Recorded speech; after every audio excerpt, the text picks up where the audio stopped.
welcome to EPN. My name is Victor Lucas. We bring you the latest on everything cool every single day. You know, there's tons going on in video games, entertainment, and tech, but ain't nobody got time to search for all that info. That's why we created the Rundown for you.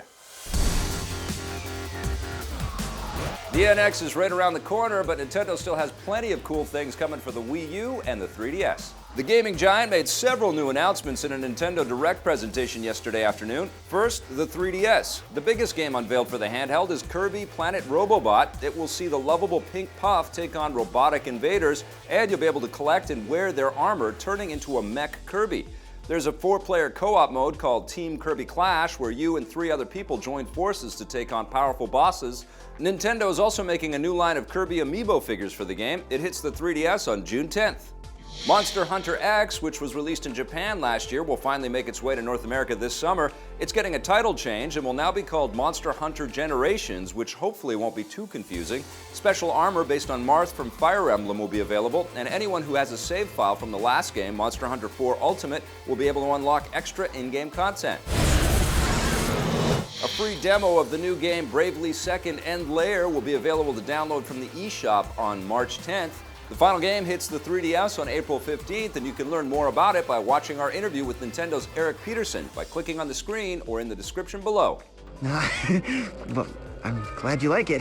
New games on the 3DS are pretty cool, but how about reliving some classics?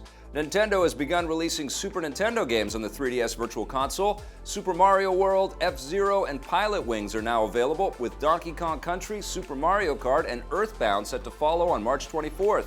On April 14th, The Legend of Zelda: A Link to the Past, Super Metroid, and Donkey Kong Country 2 arrive.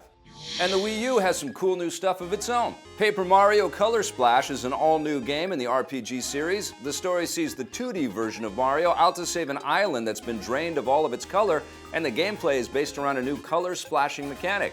Looks like they've been playing a lot of Splatoon. Paper Mario Color Splash will hit the Wii U in late 2016. Star Fox Zero will come with a standalone digital game called Star Fox Guard. It's basically a tower defense game where players use armed security cameras to hold back waves of enemies. That's free with Star Fox Zero, which soars onto the Wii U on April 22nd. Nintendo, of course, is already working on their new platform, codenamed the NX, which is expected to hit stores late this year or early 2017. Official details are still light, but hopefully we'll learn more soon. All right, boys, let's rock and roll!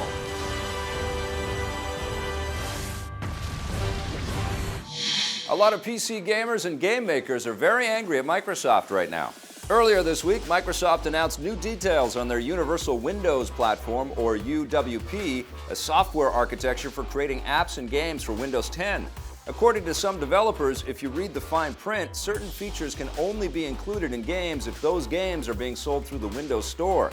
This would make it very difficult for developers to sell games through their own websites or rival platforms.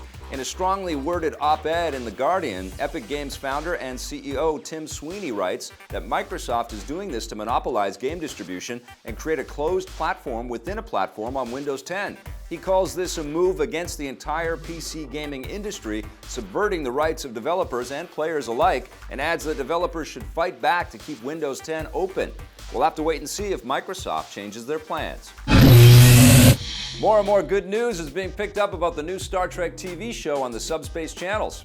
CBS has hired Rod Roddenberry to serve as a producer on the new series. He's the son of late Star Trek creator Gene Roddenberry and longtime Trek actress Majel Barrett, and has a history of his own working in television. Tell me more. With him on the behind-the-scenes team, it looks more and more likely that the new Trek show will stay true to the roots of the franchise, unlike some of the more recent incarnations.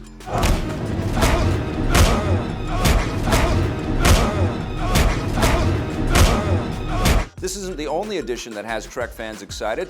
Last week, CBS hired the Wrath of Khan writer and director Nicholas Meyer to work on the show.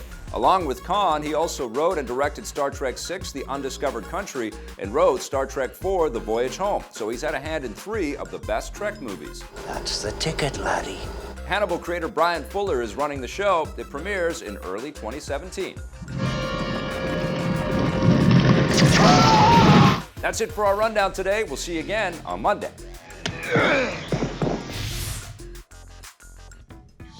Hey, thanks for checking out that video on our EPN channel. It's just one small part of the things that we make around here. So if you liked it, don't forget to check out some of our other vids and hit that subscribe button.